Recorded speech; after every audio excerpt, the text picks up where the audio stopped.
Live mula sa TV5 Media Center Reliance. Kasama ang buong puwersa ng News 5. Ito ang 28th KBP Golden Dove Awards at 13th Makatao Awards Best TV Newscast. Frontline Pilipinas. Sa News 5 Mindanao, nakamamatay na drag racing ng mga motor sa pool sa video. Rider at angkas na nadamay lang sa disgrasya, patay. Sa pool naman sa CCTV, rider na sumilong lang habang nagpapatila ng ulan, tinutukan ng baril sa may pool top. Ilang bayan sa Pangasinan, pinakaagad dahil sa tuloy-tuloy na pag-ulan. Ang latest sa habagat na pinalalakas ng Bagyong Luis, iyahatid ng News 5 live. 9.5 billion pesos na refund, ibabalik daw ng Meralco sa mga customers sa loob ng 6 na buwan. Sa pagpapatuloy naman ng VP Sara on trial, bukod kay Mary Grace, isa pang piatos at iba pang kakaibang pangalan na nakatanggap umano ng confidential funds, inusisa ng prosekusyon. Let's go! Laban ni Alex Iala at Jessica Pegula sa finals sa This Open, pinahinto dahil sa malakas na ulan. Maiuuwi kaya ng ating pambato ang kampyonato? Eto na nga! Tickets para sa Spider-Man Brand New Day nagkaubusan.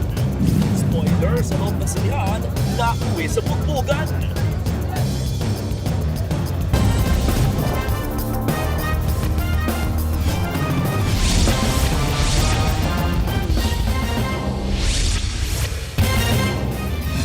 Disgrasya ang naging finish line ng iligal na karera ng mga motorsiklo sa Davao City. At ang masaklap pa, 2 napadaan lang sa lugar ang nadamay at namatay. Ano sa frontline sa balita si Bril Montalvo ng News 5 Mindanao.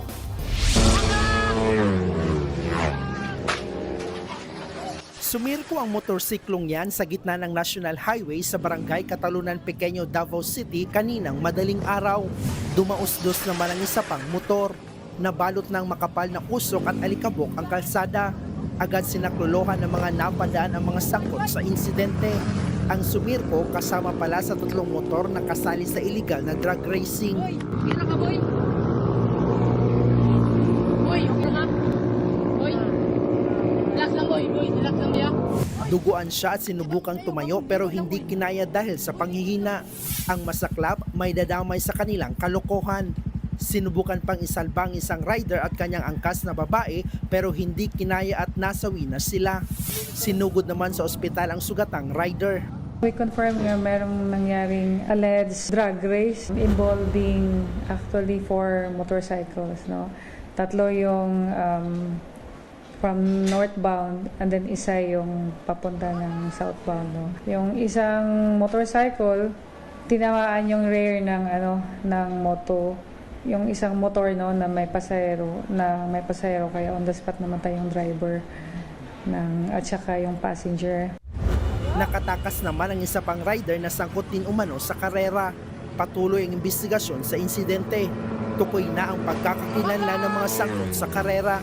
Nagbabalita mula sa frontline, Bril Montalvo, News 5, Mindanao.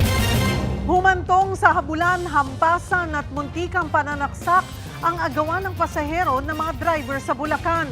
Narito ang frontline report. Sa kalsada ng Barangay Bagna sa Malolos, Bulacan, bumaba ang pedicab driver na yan na may bitbit na pamalo. Ang kanyang kasamang nakaitim agad sumunod sa kanya. Lumapit sila sa humintong jeep at biglang pinagahataw ng pedicab driver ang pinto ng jeep kung saan nakaupo ang tsuper nito.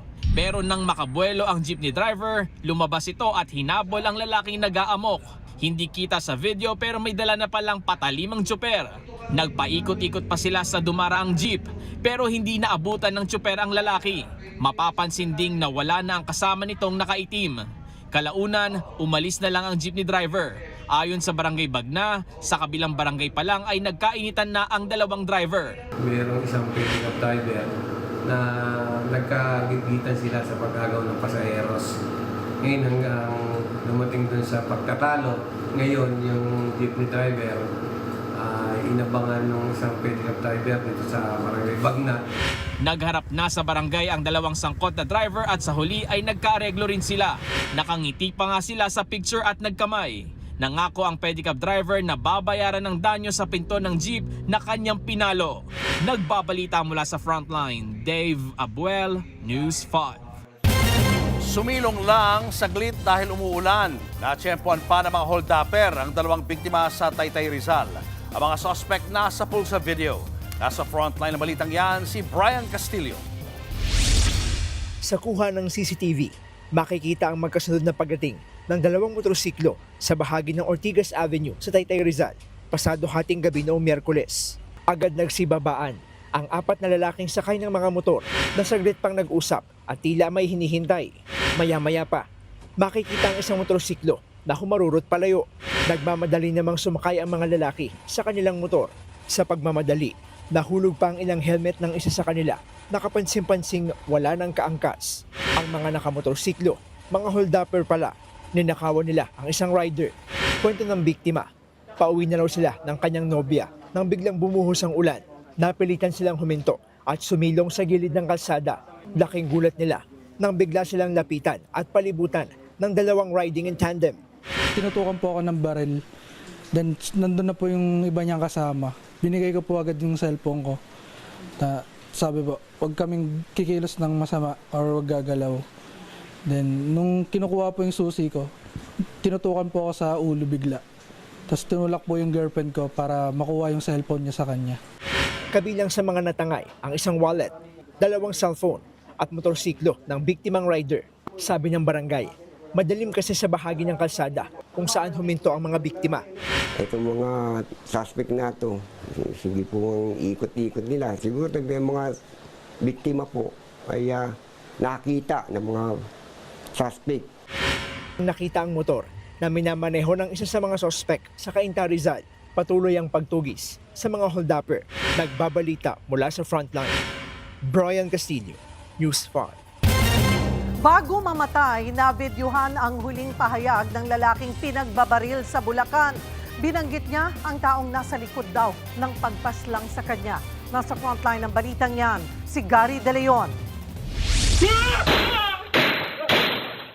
Maririnig sa CCTV footage ang mangiyak-ngiyak na pagsigaw ng saklolo ng 33 anyos na si Jello sa Barangay Poblasyon sa Bulacan.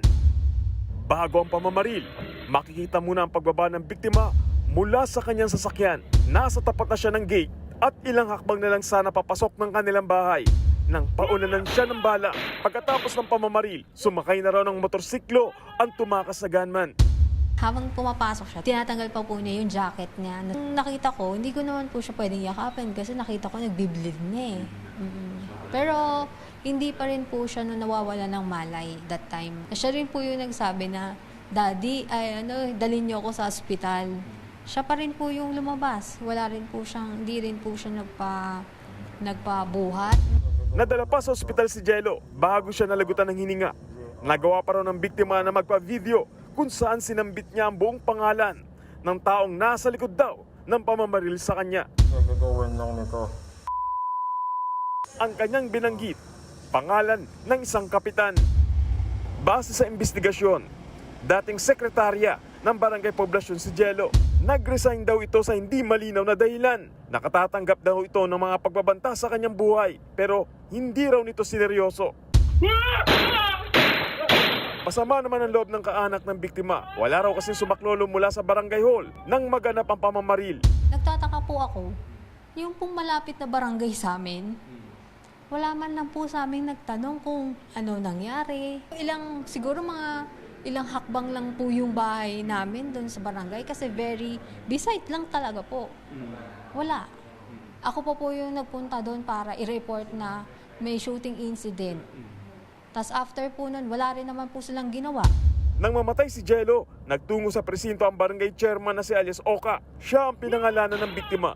Itinanggi ni Oka na siya ang mastermind sa krimen. Pero ayon sa mga pulis, sa korte na ito dapat magpaliwanag dahil sinampahan na siya ng kasong murder. Murder by inducement po ang tawag po doon na kung siya po yung tinuro doon sa dying declaration. Pero sir, kailangan pa po kaming makakalap ng mga ebidensya din. Inaalam pa kung may kinalaman ng insidente sa politika, lalo't barangay election sa Nobyembre. Patuloy naman ang man-hunt operation sa mismong gunman. Nagbabalita mula sa frontline, Gary De Leon, News 5. 8 milyong pisong utang ang tinitingnang motibo sa pagpaslang sa political vlogger na si Mima Alicia. At ang riding in tandem na nagtumbaw mula sa biktima, kinontrata raw sa halagang 250,000 pesos. Nasa frontline ng balitang yan, si Mobile Journal Jazz Paredes. Pasado alas 3 ng madaling araw nitong July 17, nang marinig ang sunod-sunod na putok ng baril sa isang subdivision sa Caloocan City. Hindi hagip sa kuha, pero pinagbabaril na ng riding in tandem sa harap ng bahay niya ang political vlogger na si Alicia Lipata o mas kilala bilang Mima Alicia. Sa backtracking sa mga CCTV, lumalabas din na higit 1 oras nang nananatili ang mga salarin sa lugar bago ang krimen. Mag-aalas 2 ng madaling araw sa parehong araw nang makita silang umorder ng pagkain sa isang lugawan. Pagkatapos kumain, maaninag din sa isang kuha na nagbibi sila mag-aalas 2:30 ng madaling araw. Sunod na ngang nangyari ang pamamaril sa political vlogger at kalib-in niya na critical pa rin sa ospital ngayon. Una nang naaresto ang 2 sangkot sa pamamaril na tinukoy lang sa alias MS na siyang gunman at alias JA na rider naman ng motorsiklo. Kinasuhan na sila ng frustrated murder.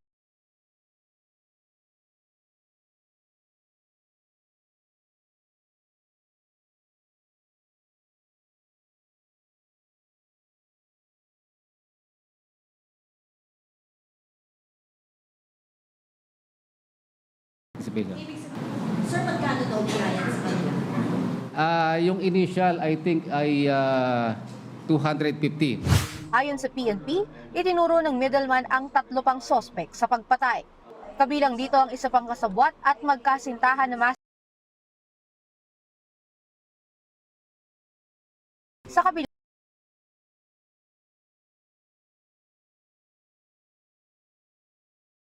case of Mema Lipata. When we investigated that,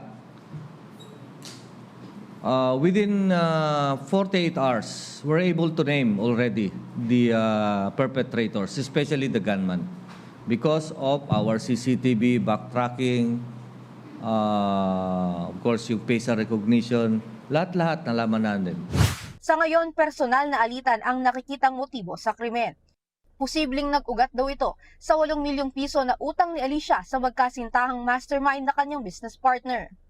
Isinantabi na ang anggulong posibleng koneksyon nito sa kanyang pagiging political vlogger. So doon po muna tayo until such time na makuha po natin yung mastermind. Kasi I believe kailangan talaga po nating makuha yung pinaka-mastermind. At from there on ay masasagot po natin lahat ng katanungan po ng media. Nagbabalita mula sa Frontline Mobile Journal, Jazz Paredes.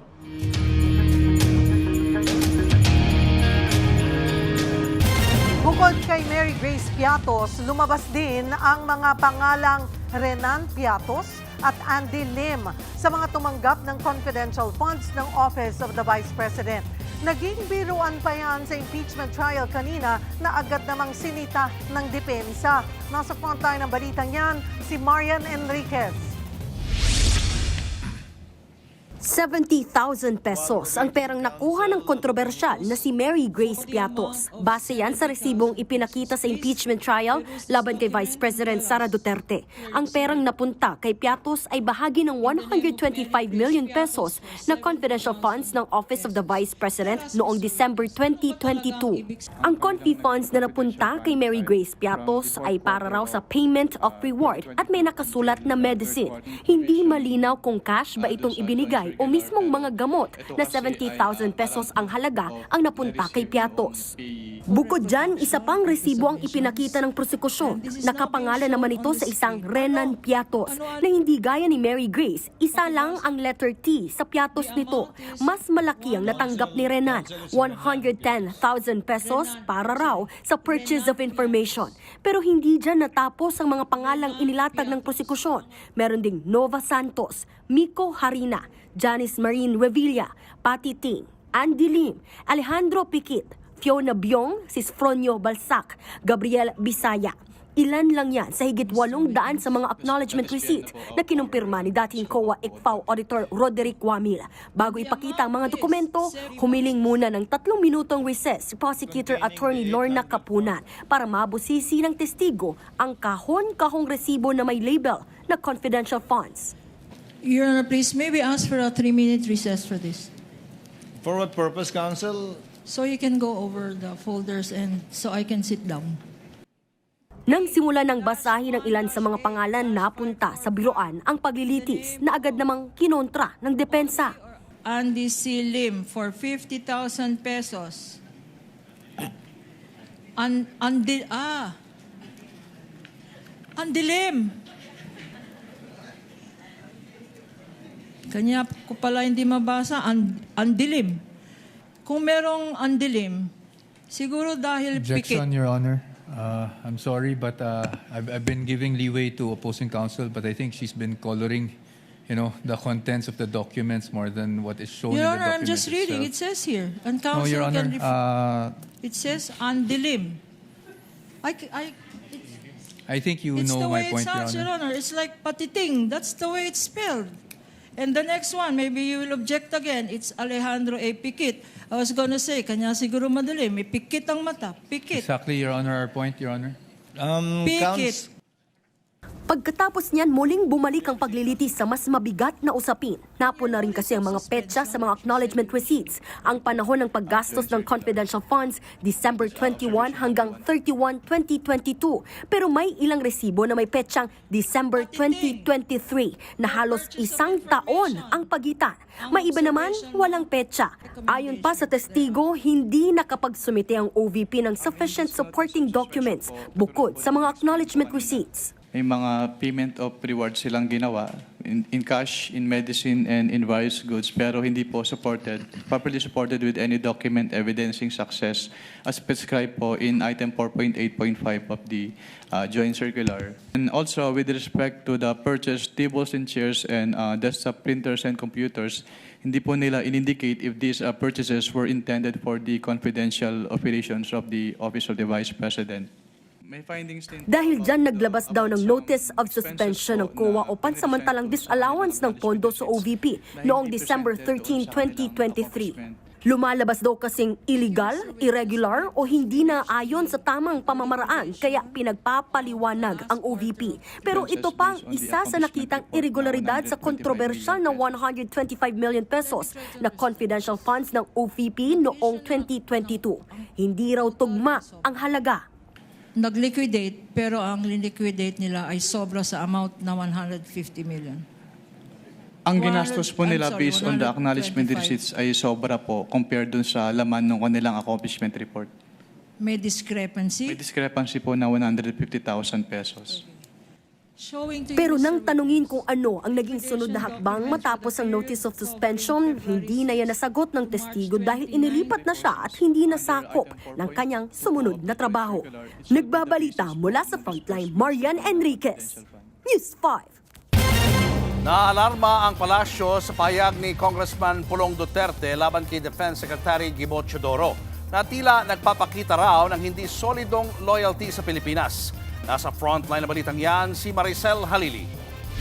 Binatikos ni Davao City 1st District Representative Pulong Duterte ang naging pahayag ni Defense Secretary Gibo Teodoro kung saan sinabi ng kalihim na dapat nang ikonsidera ng mga opisyal na magbitiw sa pwesto kung pumapanig ang mga ito sa China hinggil sa usapin ng West Philippine Sea. Sa social media post ng congressman, sinabihan nito ang kalihim na maghinay-hinay. Aniya, kung may ebidensya ang kalihim na traidor ang ilang opisyal, mas mainam na magsampa na lang ito ng reklamo. Sinabi rin ni Pulong na huwag itong umasta na para bang pagmamayari niya ang gobyerno. Dagdag pa ni Pulong, hindi nasusukat ang pagiging makabayan sa politikal na paniniwala. Sabay question sa tila pag-demonize umano ni Teodoro sa China.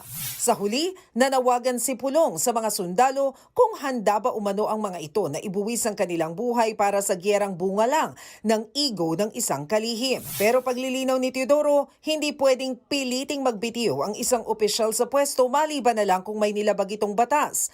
Ang kanyang pahayag ay tumutukoy umano sa obligasyon ng mga opisyal na sundin ng polisiya ng Estado na nakabatay sa Administrative Order No. 29, Series of 2012 na nagtatakda sa mga maritime area sa West Philippine Sea. Aniya, lahat ng kawani at opisyal ng pamahalaan ay nanumpang ipagtanggol ang saligang batas at sumunod sa mga batas ng Pilipinas. Kung may hindi sang-ayon sa umiiral na polisiya, sinabi niyang maaari itong questionin sa korte. Naalarma naman dyan ng palasyo. Giit ni Palace Press Officer Claire Castro, kung kay Congressman Pulong Duterte ay pinag-uusapan ang loyalty ng Pilipinas, or rather ng mga Pilipino sa Pilipinas, lubhang katakataka. Very alarming para si isang katulad niya na mambabatas na lubhang para nagpapakita na ang kanyang loyalty ay hindi solido sa Pilipinas. Giit pa niya, walang nakikitang mali ang Malacanang sa binitiwang pahayag ni Teodoro.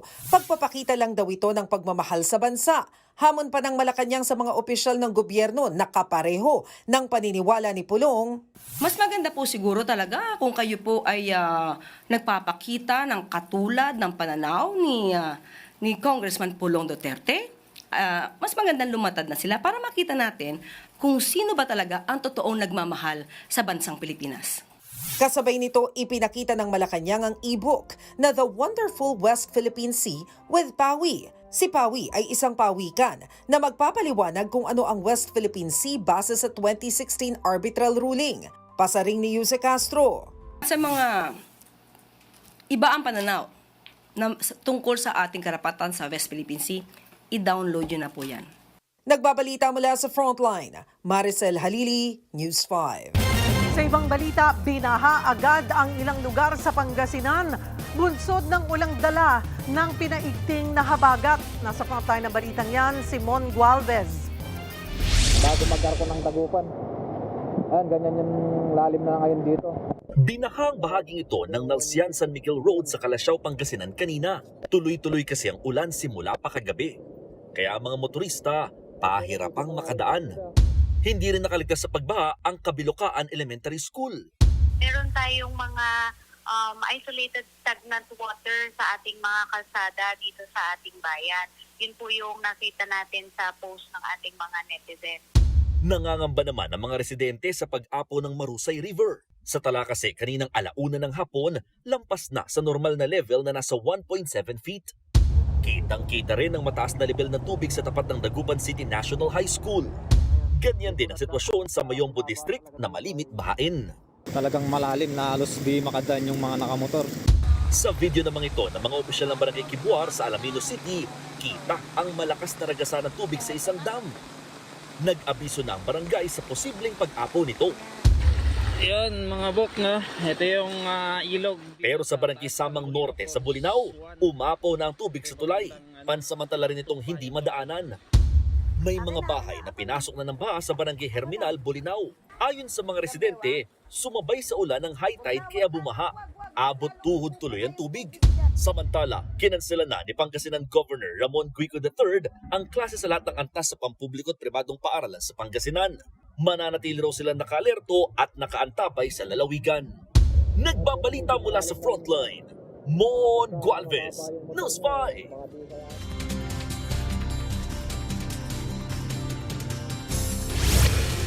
Weather update tayo mga kapatid. Kasalukuyan pa rin po nating binabantayan itong Bagyong Luis na nakadikit na dito sa ating landmass o kalupaan. Ito po ay huling namataan ng pag-asa.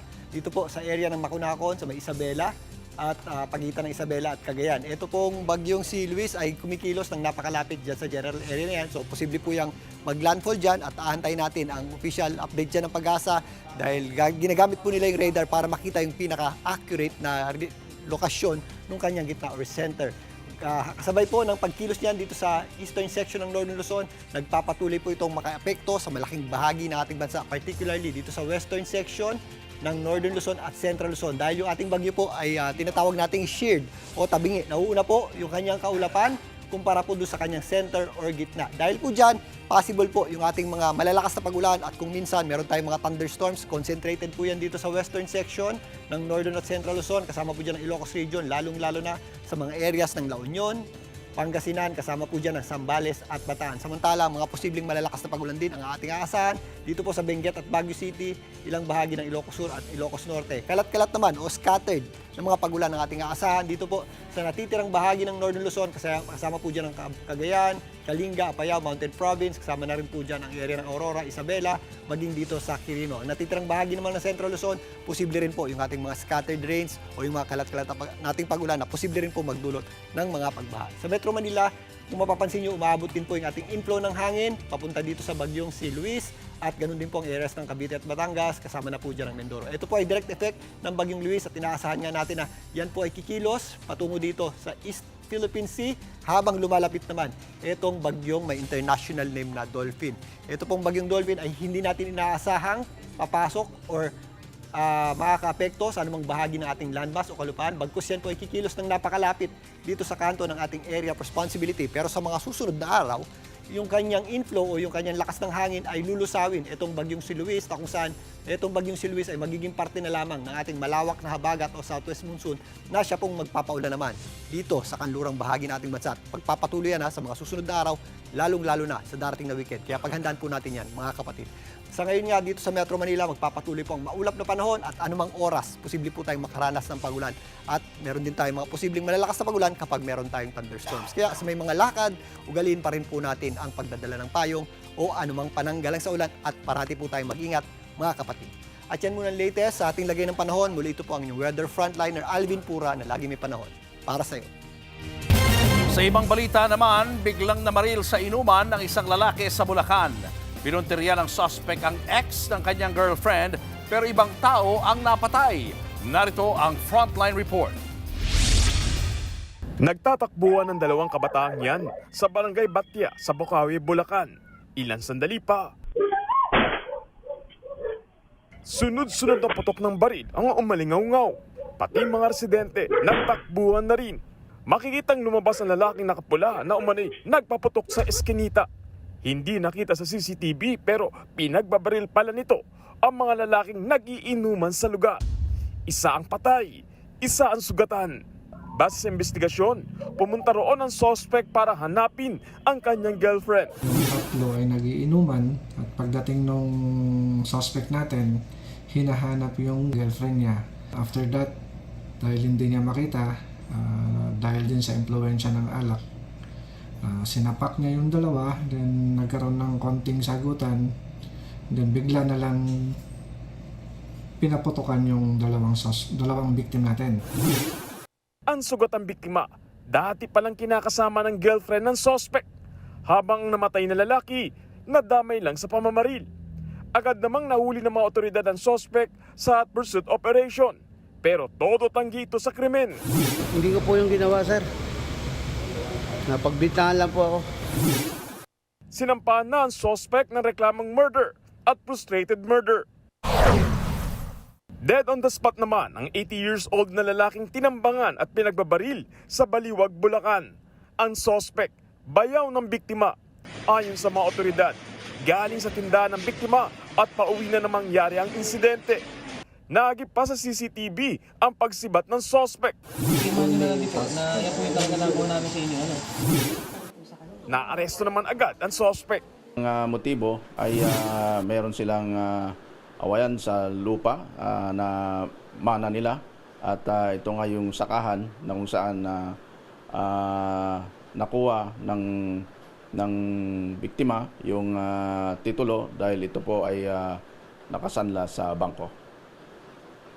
At hindi nila ito pinalam sa mga kapatid at sila na yung namamahala at umaani sa sakahan na kanilang natubos. Na-recover sa suspect ang baril na kargado ng isa na lang ang bala, motorsiklo na ginamit at mga damit na isinuot sa pamamaril. Hindi ko naman ginawa yun. Sa totoo lang, hindi... Tamang may gustong gawin ako ron, pero mayroon taong unang nakakuan doon. Yun lang. Naharap siya sa reklamang murder. Nagbabalita mula sa Frontline, Gary De Leon, News 5. Kahit may nakatakdang bawas presyo sa langis, nananatili ang hirit ng grupo ng mga tsoper na ipatupad na ang taas pasahe sa mga pampublikong sasakyan. Live mula sa EDSA Mandaluyong, nasa frontline ng balitang yan si Gerard de la Peña. Gerard?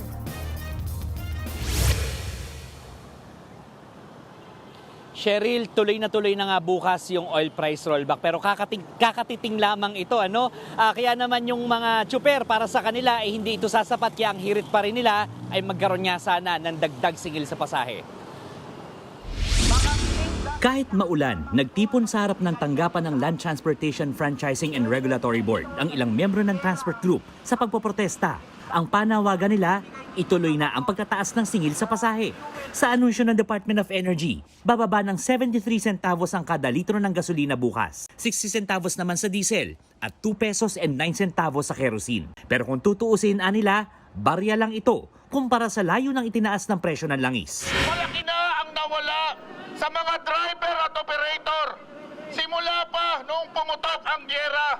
Ang kilos protesta ng mga grupo, itinaon sa hearing ng LTFRB sa petisyong taas pasahe. Matatanda ang noong Marso, naudlot ang panukalang dagdag piso na pasahe sa jeepney, batay sa petisyon ng Pasang Mazda, Altodap at iba pang grupo. Kaya sa hearing ng LTFRB, kasama sa napag-usapan ang petisyon ng Piston para sa dagdag na 10 piso sa pasahe at ang petisyon ng Manibela para sa 2 pisong dagdag singil. Inilatag naman natin yung dahilan na kung bakit 10 pesos yung ating hinihingi. Dahil nga doon sa ubod na ng laki nung nawalang kita ng ating mga driver na dulot ng mataas na presyo at yung masyadong mahal na presyo na rin ng mga pyesa ng ating mga jeepney. Magdedesisyon na ngayong linggo ang LTFRB kung dapat nang magpatupad ng pansamantalang fare hike. Nagsumite naman sila ng rekomendasyon sa palasyo para itaas ang diskwentong 20 pesos per liter sa diesel mula sa kasalukuyang 10 piso kada litro. We would impress this upon our bosses na kailangan natin ng desisyon, no?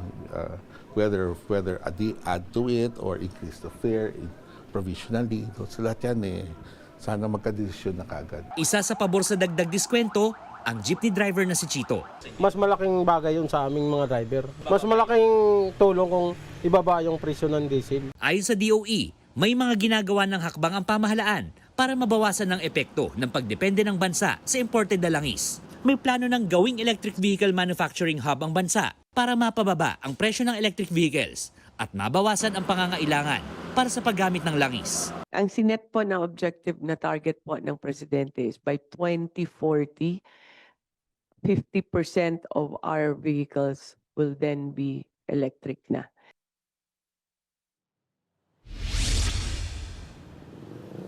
Cheryl, para sa mga kapatid nating motorista, bukas pa effective itong oil price rollback na ito. Kaya kung kakayanin, bukas na kayo magpakarga para kahit paano meron kayong discount.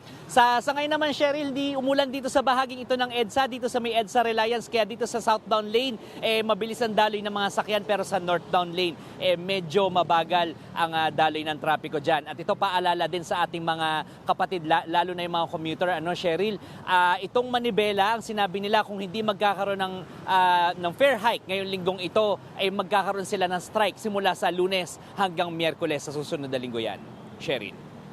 Maraming salamat, Gerard de la Peña. Tumaas ang presyo ng LPG ngayong Agosto. Ayon sa Department of Energy, 3 pesos at 67 centavos kada kilogram ang tinaas ng presyo ng LPG. Katumbas ito ng mahigit 40 pesos na dagdag sa kada 11 kilogram na tangke. Pulso dito ng paggalaw ng presyo ng langis sa world market dahil sa gulo sa Middle East. Tiyak naman ng DOE na strong at stable daw ang supply ng LPG at hindi raw ito problema.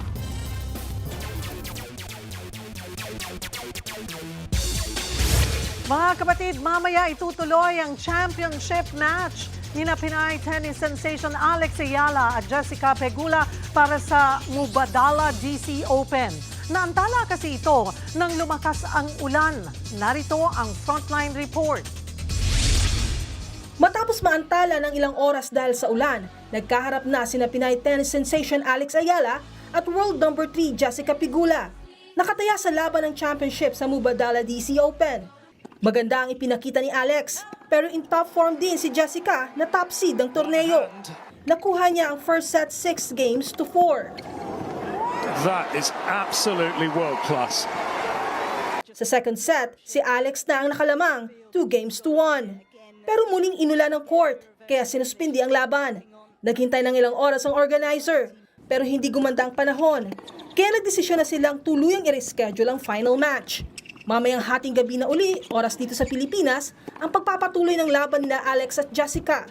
Hindi ito ang unang paghaharap ng dalawang tennis stars. Marso nung nakaraang taon nang mag-face off sila sa 2025 Miami Open semifinals.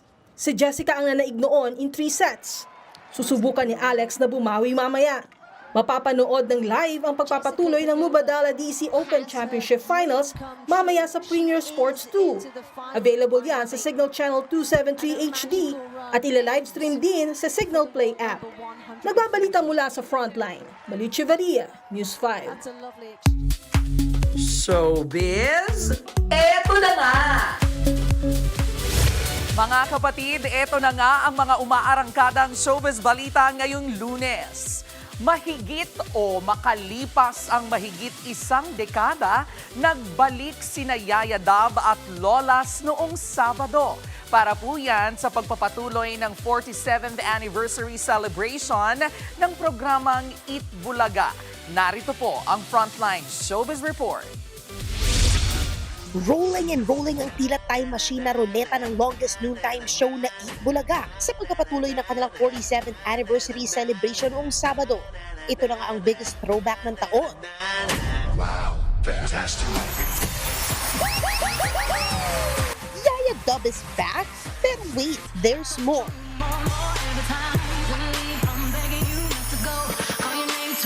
Fantastic baby pa rin si Lola Tidora with her Gen Z bodyguards. Si Lola Tinidora naman, coming back, healthy and strong.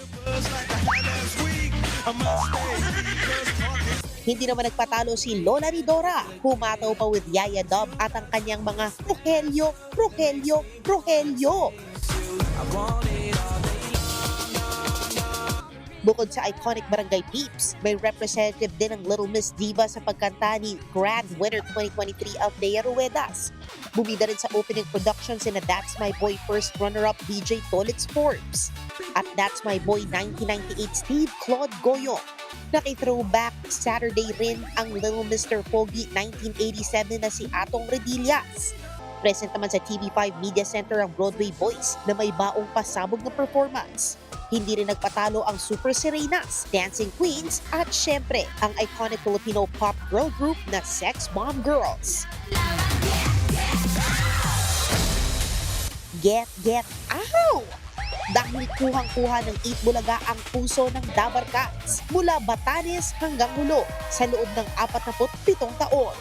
Nagbabalita mula sa Frontline, MJ Marfori, News 5. Susunod, albularyo. Tinetesting kung mabisa ba ang anting-anting at agimat niyang pangontra sa bala, arestado dahil armado ng iligal na baril. Dalawang helicopter nagsalpukan sa ere. Meralco customers tatanggap ng refund mula sa sobra-sobrang sigil noong nakaraang taon. At Pinay Broadway icon Lea Salonga nag-fangirl moment nang tumingin sa kanyang kamera si BTSB. Abangan ang lahat ng yan sa pagbabalik ng Frontline Pilipinas.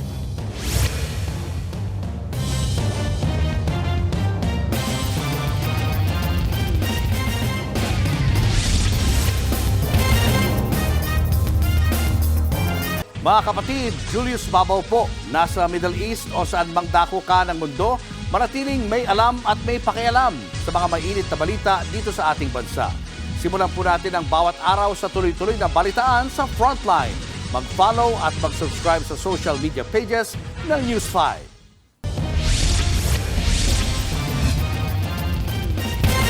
Naniniwala si Ombudsman Boying Remulla na may trumabaho para makapagpiyansa si dating Senador Bong Revilla sa kasong malversation kaugnay ng flood control scandal. Itinanggi naman ng Malacanang ang alegasyong may selective justice sa pasamantalang paglaya ni Revilla. Nasa frontline na balitang yan si Camille Samonte. We predicted this to happen. Alam mo namin to, binabanggit ko na sa iyo, Pao, to. I was mentioning this in one of our lunches na mangyayari yan. Meron talaga mangyayari. na mukhang tinatrabaho. Yan ang sinabi ni Ombudsman Boying Rimulya sa kanyang programa sa DZRH matapos pagbigyan ng Sandigan Bayan ang hiling ni dating Senador Bong Revilla na makapagpiyansa para sa kasong malversation. Kaugnay ito ng 98 milyong piso na Ghost Flood Control Project sa Pandi, Bulacan. Nauna nang sinabi ng Office of the Ombudsman na nirerespeto nila ang desisyon ng Sandigan Bayan. Plano naman ni Rimulya na kausapin si Supreme Court Chief Justice Alexander Gesmundo para talakayin kung paano magtutulungan ng mga gobyerno sa pagsugpo sa katiwalian. That's only a battle. We have to win the war as a country. Yes. Itong gerang to, bansa ito na nakikipaglaban na para sa kanyang survival. So we just need the country to help us. Pinagtanggol din ng palasyo ang ombudsman sa mga akusasyon na papogi lang at tila mahina ang mga sinasampang kaso. Iginiit din ng palasyo na walang selective justice sa pagpayag na magpiyansa ang dating senador. Hindi po hawak ng Pangulo ang judiciary. Alam natin na may separation of powers. Kung yan lang din po ang iisipin ng mga kababayan natin, na bakit siya pa ang unang na nabigyan ng temporary liberty. 2 sa 3 maestrado ang pumabor sa hiling ni Revilla na makapagpiyansa para sa kasong malversation. Yan ay sina Associate Justice Ronald Moreno at Associate Justice Fritz de los Santos. Anyong kina Justice Moreno at de los Santos, bigo ang prosekusyon na mapakita na may malakas na ebidensya na nagnakaw o naglustay ng pondo ng bayan si Revilla. Wala rin daw na ipakitang ebidensya ang prosekusyon na alam ni Revilla na ang kanyang mga kapwa-akusado ay maglulustay ng pondo ng bayan. Dagdag pa ng mga maestrado, ang perang natanggap umano ni Revilla ay galing muna sa mga pribadong kontratista at hindi sa kaban ng bayan. Ang mismong chairman ng 3rd Division na si Associate Justice Carl Miranda hindi sumang-ayon na payagang makalaya si Revilla. Malakas naman daw ang mga ebidensya na si Revilla ay hindi lang basta kasali, kundi mahalagang instrumento sa umano'y sabwatan. Sa kabila naman ng pansamantalang paglaya ni Revilla, tuloy pa rin ang pagdinig sa kanyang kaso. Samantala, hindi pinagbigyan ng Sandigan Bayan 2nd Division ang mosyon ng Ombudsman na huwag isama sa kakasuhan ng GRAF si dating DPWH Secretary Manuel Bonoan. Yan ay para gawin siyang testigo. Sa desisyon na inilabas ng korte, iginiit nito na maaaring malabag ang karapatan na magkaroon ng patas na paglilitis ang kapwa-akusado na si Senator Jinggoy Estrada. Nakasaad kasi sa case information na nagsabwatan umano sina Bonoan at Estrada para tumanggap ng kickback mula sa flood control projects. Kung aalisin daw si Bonoan sa kaso, mababago ang aligasyong may sabwatan. Nilinaw naman ng Sandigan Bayan na hindi nito sinasabing hindi na maaaring maging state witness si Bonoan. Maaari pa rin naman daw hilingin ng prosecution sa ibang pagkakataon. Wala pang bagong pahayag ang ombudsman at kampo ni Bonoan tungkol dito. Nagbabalita mula sa Frontline, Camille Samonte, News 5.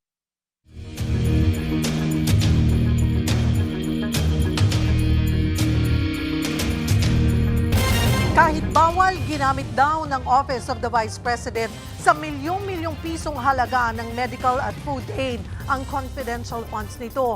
Hindi rin daw idinitalye ng bise kung saan bumili at ginastos ang pera na bahagi ng mga dokumentong hinihingi ng Commission on Audit.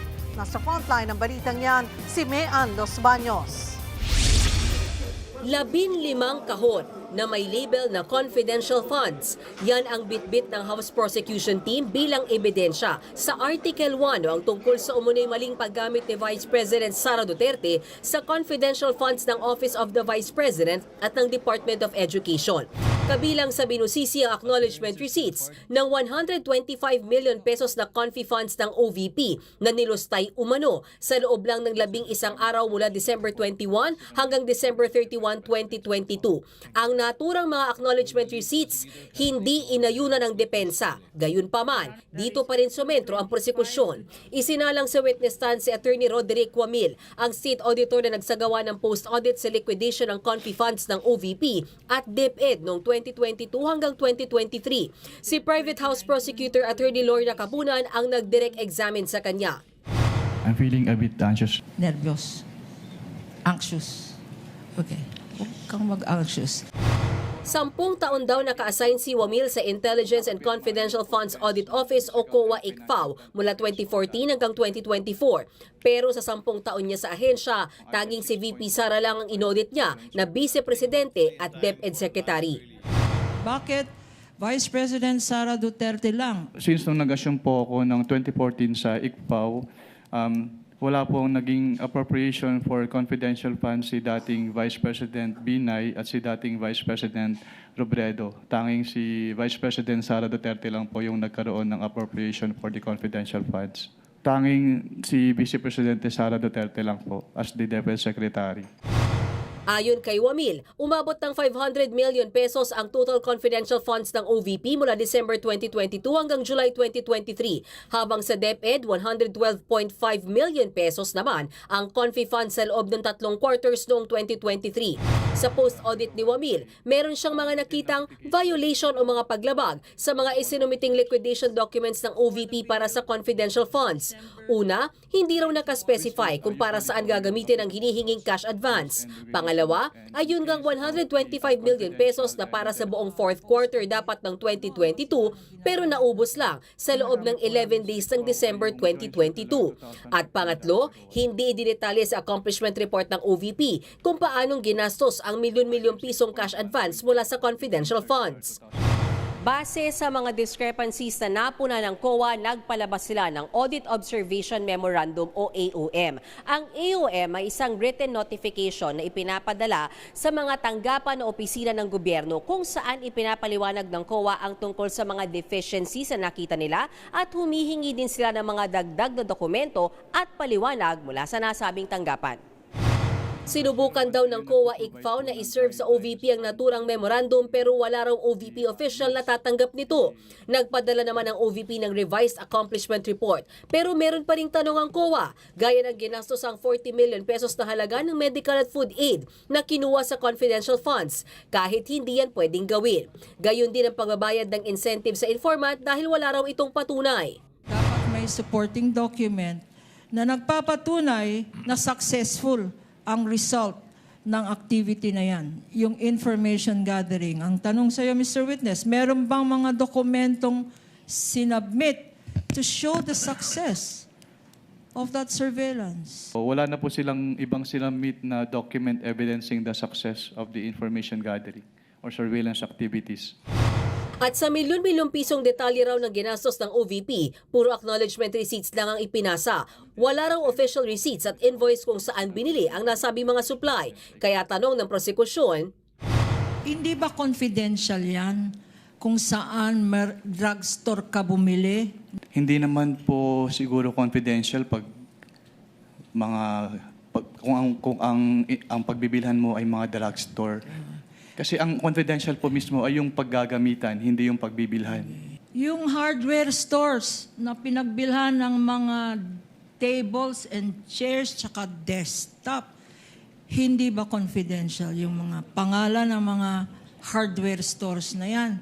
Hindi rin po necessarily na confidential yung pangalan ng hardwares dahil yun nga po, hindi naman confidential yung pinagbilan, kundi yung paggagamitan ng kanilang pondo. Nagbabalita mula sa Frontline, Mean Los Baños, News 5.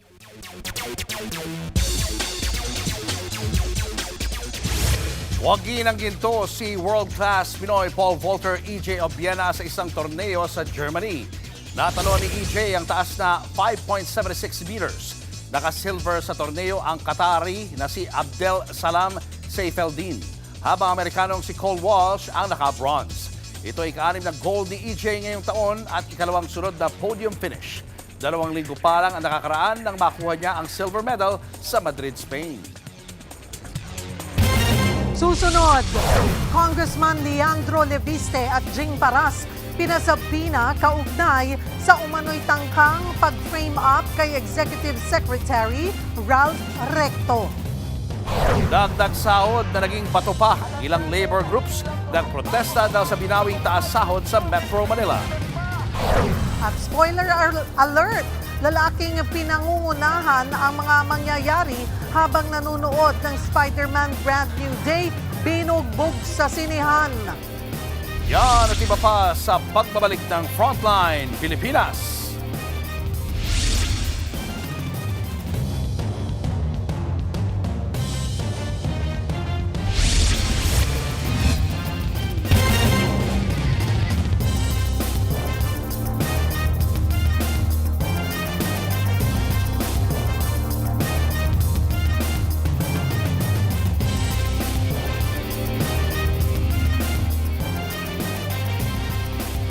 Mga kapatid, Julius Babaw po.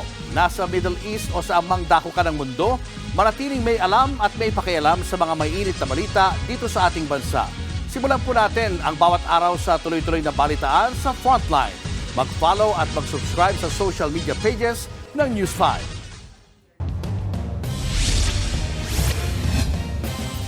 Dagdag sahod na, naging bato pa. Nagkilos protesta ang iba't ibang labor groups sa harap ng Pasig City Regional Trial Court. Maging ang Office of the Solicitor General, iginiit na walang jurisdiksyon ang lokal na korte para pigilan ang dagdag sahod. Nasa frontline ng balitang yan, Simon Gualvez. Sumugod ang iba't ibang labor groups sa Pasig Hall of Justice kaninang umaga. Pero hindi pa man nakakalapit, hinarang na sila ng mga pulis. Na bad trip tuloy ang mga rallyista.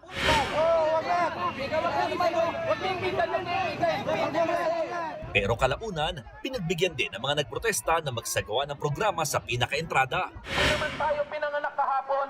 Muli nilang kinokondena ang inilabas na temporary restraining order ng Pasig RTC Branch 152 kaugnay ng dagdag na 85 pesos para sa arawang sahod ng mga minimum wage workers sa Metro Manila.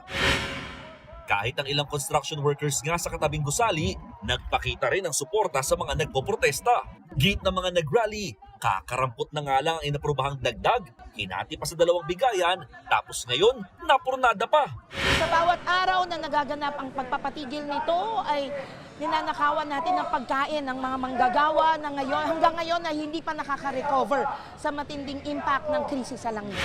Kanina, nanindigan ng Office of the Solicitor General na tumatayong abogado ng Dole na walang jurisdiksyon ng lokal na korte sa usapin. Ganyan din ang ipinunto ng grupo ng mga manggagawa. First time since 1989 na may dadalawang employer na ayaw sumunod sa aumento ay inakyat sa korte. Ang kine-question talaga nila ay yung aumento na ibinigay na doon sa ating mga manggagawa. Maging si Senador Robin Padilla ay naispatin din sa lugar na nagpapakita raw ng suporta sa mga manggagawa. Nakiisa rin sa rally ang ilang mambabatas gaya ni Akbayan Party List Representative Percy Sendanya, habang si Kamanggagawa Party List Representative Eli San Fernando balak magsagawa ng congressional inquiry para malinawan sa labor code. Isa raw sa 2 kumpanyang nagreklamo sa korte ay kilalang kontraktor at nasangkot din sa ilang issue sa DPWH.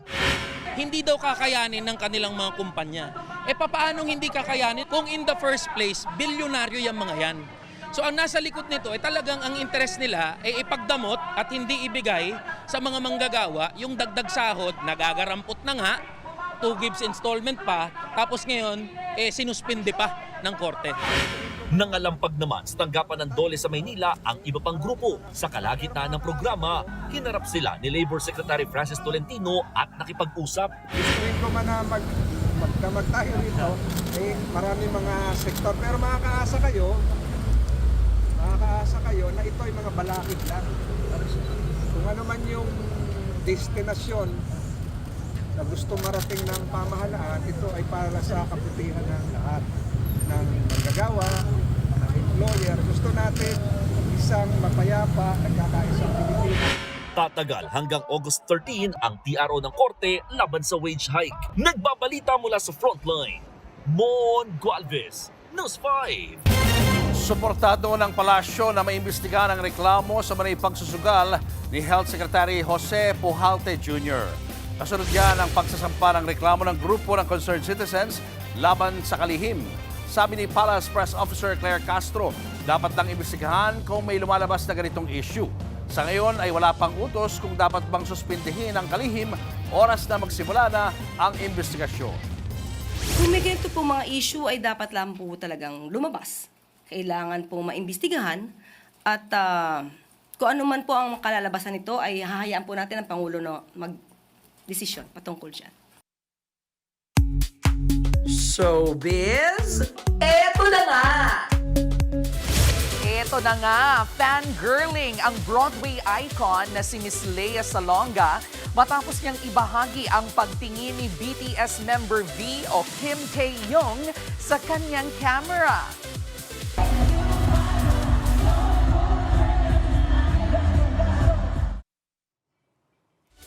Sa kanya nga pong Instagram, nagpasalamat si Miss Lea kay V sa nasabing encounter. Anya, quote-unquote, You are truly special. Nag-freak out naman daw ang aktres nang i-like ni V ang kanyang post. Dagdag pa niya, abay manonood daw ulit siya ng Arirang concert ngayong gabi. Susunod, albularyong tinetesting kung mabisa bang anting-anting niyang pangontra sa bala, arestado. At Congressman Leandro Leviste at Jing Parasa pinasampina kaugnay sa umano'y tangkang pag-frame up kay Executive Secretary Ralph Recto. Tutok lang mga kapatid, magbabalik pa ang Frontline Pilipinas.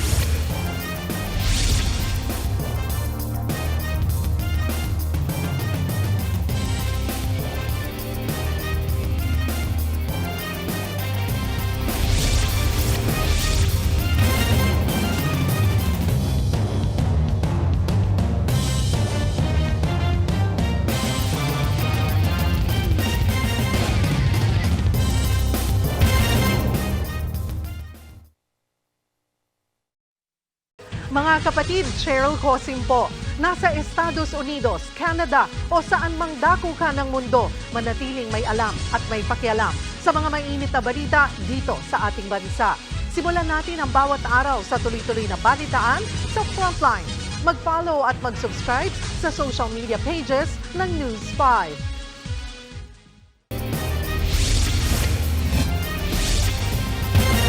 Meron daw agimat at anting-anting para hindi katablan ng bala. Yan ang sinubukan ng isang albularyo sa Cavite. Ang ending, kinasuhan siya dahil illegal pala ang kanyang baril. Nasa frontline ng balitang yan si Mobile Journal, Alexis Ebue. Lumagas ka dyan. Itinapon na bag, oh. Inakyat ng mga otoridad ang bubong ng bahay na ito sa General Trias, Cavite. Target nila ang kilalang albularyo sa lugar na si alias Nilo. Ma'am, may operation po kami. Pasensya po. Nakatanggap sila ng mga reklamo mula sa mga residente nakakarinig umano ng mga putok ng baril mula sa bakuran ng albularyo. Nang kanilang puntahan, dito na tumakbo ang albularyo sa bubong. Positive. Ano pa? Dami, oh. Kinumpiska ng mga otoridad ang 3 baril at mga balang laman ng bag.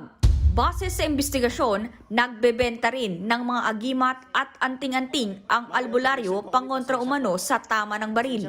Napag-alaman namin sa General Trias to ng gagamot, di umano ay nagpo-possess siya ng iba't ibang kalibre ng baril na walang lisensya. Ito po ay ginagamit niya daw sa tuwing magte-testing siya ng anting-anting.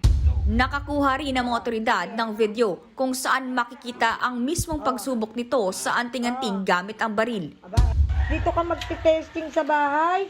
Oo. Oh, ano ba yan? Ano ba? Ano ba? Oh, ayaw pumutok! Sa ngayon, nasa kustodiya na siya ng otoridad at mahaharap sa reklamong illegal possession of firearms. Nagbabalita mula sa Frontline, Mobile Journal, Alexis Ebue, News 5. Karimari-marim, hindi katanggap-tanggap at hindi makatao ang sexual at assassination plot umano laban kay Executive Secretary Ralph Recto. Kung mapatutunay ang totoo, ayon kay Palace Press Officer Claire Castro. Pero ang totoong tanong daw dito, sino ba ang nagpapagulo? Nasa frontline ng balitang yan, si Ian Suyu. Ipinadala na ngayong araw ang sabpina para kay Batangas 1st District Representative Leandro Leviste at former Congressman Jing Paras patungkol sa kanilang umano'y koneksyon sa honey trap scheme kay Executive Secretary Ralph Recto. Ayon kay NBI Director Melvin Matibag, Biyernes pa napirmahan ang sabpina. Nadawit ang dalawa matapos ang isinagawang entrapment operation kung saan nahuli ang isang talent manager at 5 kababaihan na ibinubugaw sa mga politiko. Inamin ng talent manager na kinontrata sila ni Paras para i-frame up si Recto. Papalabasin raw sana ng mga babae na pinilit silang makipagtalik sa opisyal at pinilit na gumamit ng droga saka mag-e-execute ng salaysay kaugnay rito. Ang kapalit, tigi 1 milyong piso kada babae. Bukod pa ang pera para sa naturang talent manager. At ang lumalabas na financier ng planong ito, si Leviste. We're looking into it. But maliwanag ngayon si Executive Secretary Ralph Recto yung subject nila. May hanggang Huwebes sina Paras at Leviste para tumugon sa sabpina at humarap sa ahensya. Samantala, nakikipagtulungan na rin ang kampo ni Recto sa NBI para matukoy ang iba pang impormasyon sa pagtatangkang ito. Nauna nang sinabi ni Matibag na nadiskubre nilang bahagi raw ito ng mas malaking plano na destabilization plot laban sa Administrasyong Marcos. Kabilang sa inaalam nila ay kung gaano katagal nang ginagawa ang ganitong honey trap scheme at kung may iba pang mga politikong sangkot o target ding siraan. Paglilinaw ng NBI, sa ngayon ay itinuturing pa rin nilang inosente sina Leviste at Paras, kaya't hinihimok niya ang mga ito na makipagtulungan. I have to remind the public and everyone that si former Congressman Jing Paras and si Congressman Landon Leviste were mentioned by the persons na nahuli natin. So as of now, as we speak, they're considered na wala pa talaga na sasabihin may kasalanan. Bagamat wala pang harapang sagot sina Leviste at Paras, nauna na silang naglabas ng kanya-kanya nilang pahayag sa alegasyong ito. Ang kampo ni Paras itinangging sangkot siya sa tangkang pang-frame up. Wala raw siyang kinalaman sa pag-aalok ng 5 milyong piso sa mga nahuli sa human trafficking operation. Hindi rin daw sapat na basehan ang mga nakalap na screenshots sa phone ng Bugaw para maging ebidensya laban sa kanya. Handa naman daw itong humarap at makipagtulungan sa isinasagawang investigasyon ng NBI. Si Leviste naman, nag-post sa social media ng screenshot ng dating mensahe sa kanya ni NBI Director Matibag. Anya, kaibigan ng kanilang pamilya si Matibag at tinuturing niya itong mentor sa politika. Alam daw niyang napag-utusan lamang si Matibag kaya't pinapatawad niya na ito. Sa isang punto pa nga ay sinabi niyang gawang rekto lamang ang alegasyon laban sa kanya. Sa ngayon, sinabi ni Matibag na tanging yung talent manager na lamang ang nasa kustodiya nila. Na i-turn over na raw sa DSWD ang 5 kababaihan. Samantala, karimari-marim daw na maituturing oras na mapatunayang totoo nga ang umano'y sexual at character assassination plot laban kay Executive Secretary Ralph Recto. Ayon mismo kay Palace Press Officer Claire Castro. Kung ito'y mapapatunayan na totoo, dahil may mga witnesses, may mga taong involved, na pinangalanan ang taong nag-utos sa kanila na sirain ang pagkatao ni Executive Secretary Ralph Recto. Ito ay isang karimari-marim, hindi katanggap-tanggap, hindi makatao, makasarili, power-hungry, gawaing paggawa ng intriga, pagplanta ng ebidensya. Pero ang tanong, sino raw ba ang nagpapagulo? Sino ngayon ang nagpapagulo sa bansang ito? Sinabi ng Vice Presidente na ang bansa natin ay in chaos. Sino ang gumagawa ng gulo sa bansa natin? Definitely, hindi ang Pangulong Marcos Jr. Sino ang mga kaalyadong tinuturo na gumawa nito? Ito ba ang ugali na ipamamana natin sa ating mga kabataang Pilipino? Sa ngayon, patuloy pang inaalam ng NBI ang punot dulo nito. Nagbabalita mula sa Frontline, Ian Suyu, News 5. Showbiz, eto na nga! Mga kapatid, eto na nga, humingi ng tawad ang artistang si Aura Briguela dahil sa maling intindi niya sa komento ng isang netizen. Sa kanyang akong vlog kung saan ibinahagi niya ang kanyang trip abroad, nag-comment ang isang netizen na i-message na lang daw siya kapag kailangan ni Aura ng interpreter.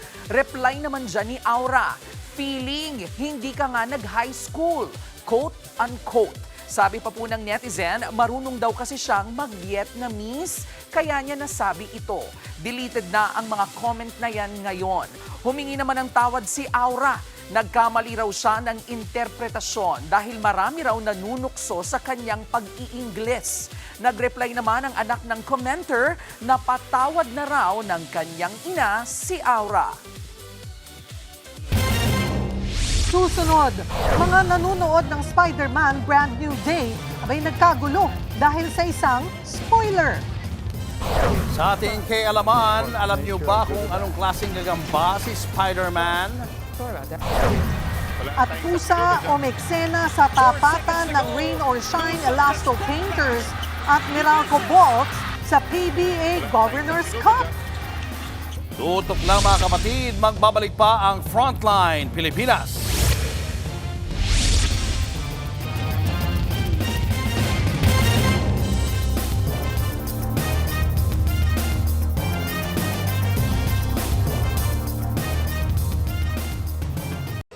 Mga kapatid, Cheryl Cosing po. Nasa Estados Unidos, Canada o saan man dako ka ng mundo, manatiling may alam at may pakialam sa mga maiinit na balita dito sa ating bansa. Simulan natin ang bawat araw sa tuloy-tuloy na balitaan sa Frontline. Mag-follow at mag-subscribe sa social media pages ng News 5.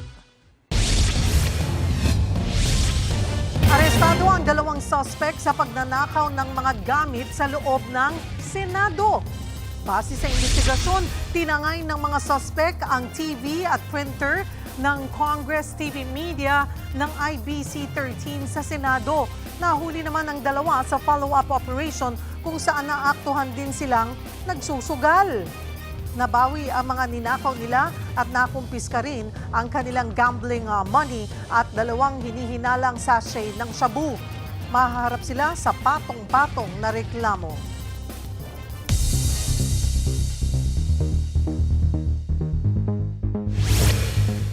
Binugbog ang isang lalaking ng spoil sa gitna ng panonood sa pelikulang Spider-Man Brand New Day.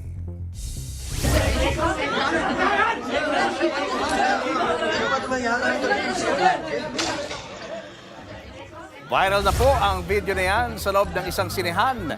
Nairita raw kasi ang 4 na magkakaibigan sa katabi nilang lalaki na maya't maya ang pagsigaw at pakikwento sa kanyang kasama tungkol sa mga mangyayari sa pelikula. Hindi malinaw kung pinalabas sila ng sinehan dahil sa insidente.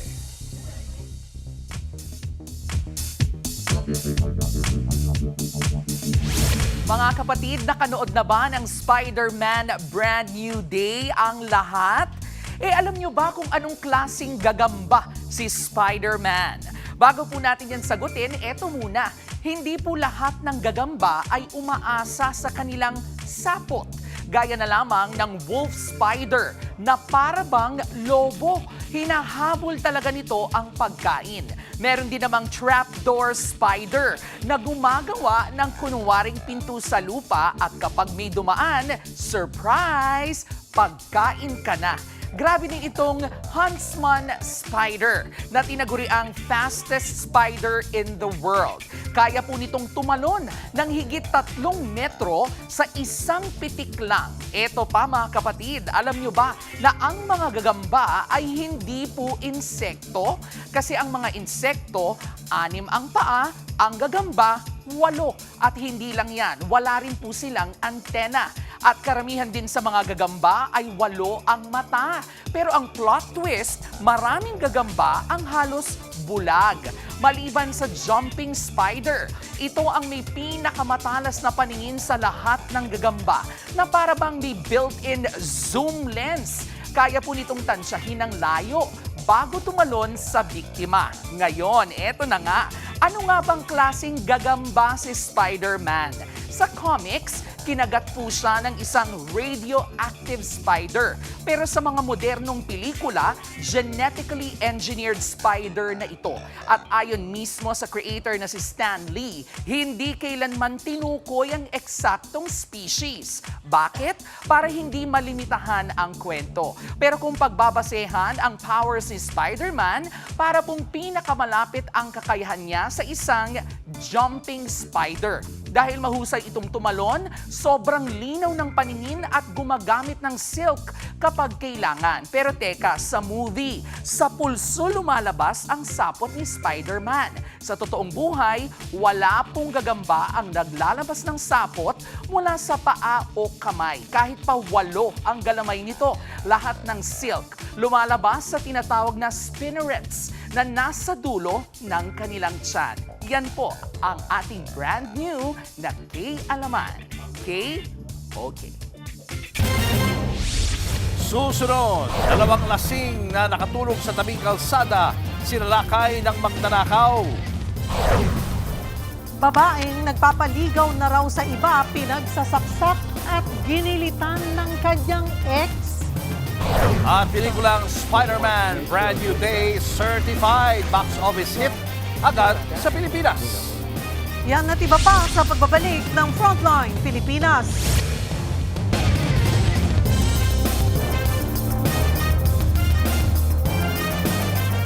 Mga kapatid, Julius Babaw po, nasa Middle East o saan mang dako ka ng mundo, manatiling may alam at may pakialam sa mga mainit na balita dito sa ating bansa.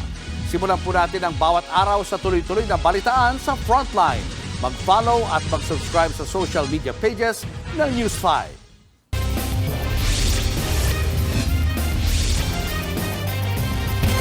From Tagay to Tangay, nalasing ang dalawang lalaking sumut-puno ng malala kaya nakatulog sa gitna o gilid ng kalsada. Sila tuloy ang pinunteriya ng kawatan na 8,000 piso ang natangay sa mga tumagay. Narito ang Frontline Report. Madaling araw noong July 31, mahimbing na natutulog ang dalawang lalaking ito na inabutan umano ng kalasingan sa tabing kalsada ng Barangay Sapaw, Dumangas, Iloilo. Isa ang nakahiga sa bangko at isa ang nakahilata sa semento. Maya-maya, may dumating na lalaking nakasuot ng sombrero at helmet. Lumapit siya sa lalaking nasa lapag at marahang kinuha ang pitaka nito na nasa bulsa. Agad sumipat ang sospek. Bago pa man ito mamalayan ng may-ari ng bahay. Sa investigasyon, day off daw noon ng biktima at naggayaya ang mag-inuman kasama ang mga katrabaho. Umuwi yung ilan, saka yung dalawa sila yata yung naiwan kasi hindi na nila kayang mag-drive ng motor. So natulog sila doon, natulugan sa sobrang baka nalasing siguro ma'am. Yung isa, si alias Insik, yun ang kasi nalaglag siya sa upuan na natutulog. Nasa 8,000 piso raw ang natangay mula sa biktima na para sana sa panganganak ng kanyang asawa. Kaya pakiusap niya sa kawatan, ibalik ang pera at kanyang mga ID. Sa ngayon, inaalam pa ang pagkakakilanlan ng magnanakaw. Nagbabalita mula sa Frontline, Ana Cruz, News 5. 9 na beses na sinaksak at ginilitan pa ang isang babae sa Cebu. Suspect sa krimen ang ex-boyfriend niyang nagalit dahil nagpapaligaw na sa iba ang biktima. Nasa Frontline ang balitang yan, si John Aroa. Nakahandusay at duguan ang 21 anyos sa si Clarissa Jane Amanduron habang duguan at nakaupo sa tabi niya ang ex-boyfriend na si Lexter nang madatnan sa inuupahang kwarto sa Sibunga, Cebu. Kwento ng kapatid ni Clarissa na kasama nito sa bahay alas 8 noong Sabado nang dumating ang ex ng kapatid. Inadto ko sa kuan. Pumunta ako sa banyo para maligo. Pagkalipas ng 30 minutes, bumalik ako sa kwarto para magpalit ng damit, pero nakalak na ito. Naghanap ako ng duplicate na susi at nang mabuksan ko ang pinto, nakita ko na agad na wala ng buhay si ate. Siyam nasaksak at ginilitan pa ang liig ng biktima na naging sanhi ng kanyang pagkamatay. Matapos ang krimen, sinaksak din ng suspect ang kanyang sarili. Ang motibo sa krimen, yung suspect is walayan ng biktima. Kaya siguro nagagalit siya at gusto ng makipagbalik doon sa nobya niya, yung babae. Kaso hindi pumayag yung biktima, kaya sinaksak niya po. Naggalit di umano ang lalaki nang malaman na may nangliligaw na kay Clarissa. Hindi naman lubos maisip ng ina ng biktima na magagawa ni John Lexter ang krimen. Sakit din kaayo. Napakasakit nang nangyari sa anak ko. Bakit niya nagawa yon? Gayong nagtiwala kami sa kanya. Napakasakit na nawala siya sa amin. Panganay sa 4 na magkakapatid si Clarissa at nakatakdang magtapos sa susunod na taon sa kursong BSIT. Naka-hospital arrest ngayon ang suspect na maharap sa kasong murder. Nagbabalita mula sa Frontline, Jan Arua, News 5, Visayas! Nagbanggaan sa ere ang dalawang helicopter sa Greece. Kitang-kita sa video ang mga helicopter na tumutulong sa pag-apula sa wildfire. Napalapit ang isang helicopter hanggang sa bumangga na ito sa isa. Umapoy ito saka nag-crash. Nang puntahan ang crash site, wala nang buhay ang dalawang crew. Iniimbestigahan pa ang nangyari. Patuloy namang inaapula ang wildfire na sumiklab nitong weekend. 100 bahay ang naitalang natupok. Ipinagutos ng Energy Regulatory Commission o ERC sa Meralco ang pag-refund ng kabuuang 9.5 billion pesos sa mga customer nito. Katumbas yan ng karaniwang refund na nasa 34 centavos per kilowatt hour para sa lahat ng uri ng customer sa loob ng 6 na buwan. Mas malaking refund naman ang matatanggap ng residential customers na aabot ng hanggang 58 centavos. Depende po yan kung magkano ang buwan ng konsumo.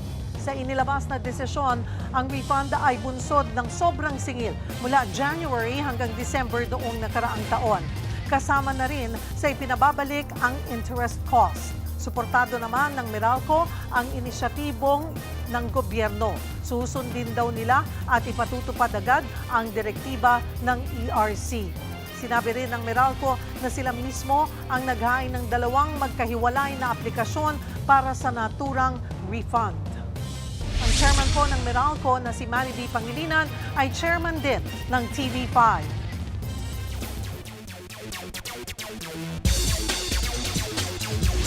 Sa gitna naman ng umaatikabong labanan ng Rain or Shine at Meralco Bolts sa PBA Season 50 Governors Cup, isang pusa naman ang agaw eksena. Noong una sinenyasan pa siya ng isa sa mga coaching staff. Pero tulad ng umiinit na laro sa fourth quarter ng dalawang koponan, hindi nagpatinag si Muning at tumawid pa nga sa kabilang court na literal na traveling na ang ginawa. Sa kabila niyan, tuloy ang laban kung saan pumuntos ang Rain or Shine dahilan ng kanilang pagkapanalo sa score na 85-83. Showbiz, eto na nga! Eto na nga, umabot na sa $927 million ang global movie ticket sales ng Spider-Man Brand New Day. Ang ilan nga sa mga nanood nag-ala Spider-Man pa. Narito ang Frontline Showbiz Report. May brand new fever ang Spidey fans at webheads. Dito sa Pilipinas, dinumog ng fans ang mga sinihan para sa bagong superhero movie na Spider-Man Brand New Day. Tila naglabasan pa sa BGC portal ang mga Peter Parker ng iba't ibang multiverse. Mayroon pa silang pa-dance number. Talagang napuno na ng Spider-Man ang Pilipinas. Tumabo na ang pelikula ng 587 million box office sa bansa sa loob lamang ng 5 araw. Pinakamalaki na yan para sa isang Spider-Man film. Habang sa global ticket sales, kumita na ang pelikula ng $927 million. Nahigitan na ang humigit kumulang $225 million na production budget at nasungkit ang second best North American record. Pasabog naman ang revelation na ikinasal na ang Spider-Man cast ang Filipino-American actor na si Jacob Batalon sa architectural designer na si Veronica Leahov. Si Jacob ang gumanap kay Ned Leeds na dating best friend ni Peter Parker. Ayon sa report, palihim umanong nangyari ang wedding habang abala si Jacob sa promotion ng pelikula. Pero eto pa nga, naniniwala rin ng Marvel fans o true believers na maaring konektado raw ang bagong Spider-Man film sa X-Men. Dahil umano ito sa paglabas sa pelikula ng X-Men character na si Jean Grey. Ginagampanan ito ng American actress na si Sadie Sink. Nagbabalita mula sa Frontline. I'm not in high school anymore. Did you stretch? You a big stretcher? Von Belinario, News 5. You ready? At yan nga po ang ating mga showbiz update at K-Alaman ngayong Lunes. See you tomorrow mga kapatid. Ako po si Jervy Wrights. At sa Team Puyat, ayan, ready na ba kayong magpuyat pa mga kapatid? Suportahan po natin si Alex Ayala mamaya sa pagpapatuloy ng finals ng Mubadala DC Open. Mamayang hating gabi na po yan sa Premier Sports 2 sa Signal Channel 273 HD at ila-livestream din yan sa Signal Play app. Kaya mag-download na po kayo ng Signal Play app, mga kapatid.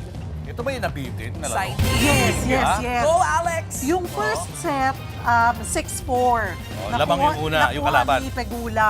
Si Pegula number 3, world number 3.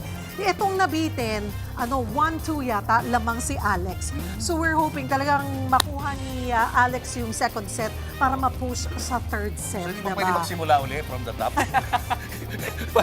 Malay mo, di ba? Good luck, Alex! Ay, naku, kaya yan. Oo, yung mga ka-team puyat ko dyan, talaga sinusundan ko yan. 3 a.m. nung tinalo niya si Osaka.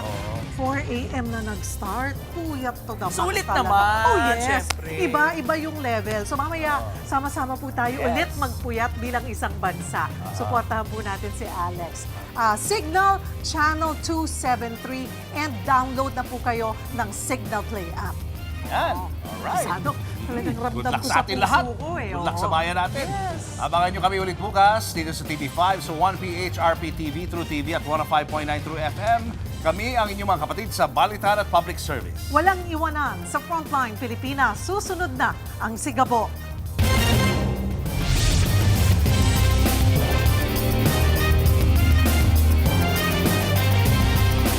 Mga kapatid, Cheryl Cosim po. Nasa Estados Unidos, Canada o saan mang dako ka ng mundo, manatiling may alam at may pakialam sa mga mainit na balita dito sa ating bansa. Simulan natin ang bawat araw sa tuloy-tuloy na balitaan sa Frontline. Mag-follow at mag-subscribe sa social media pages ng News 5.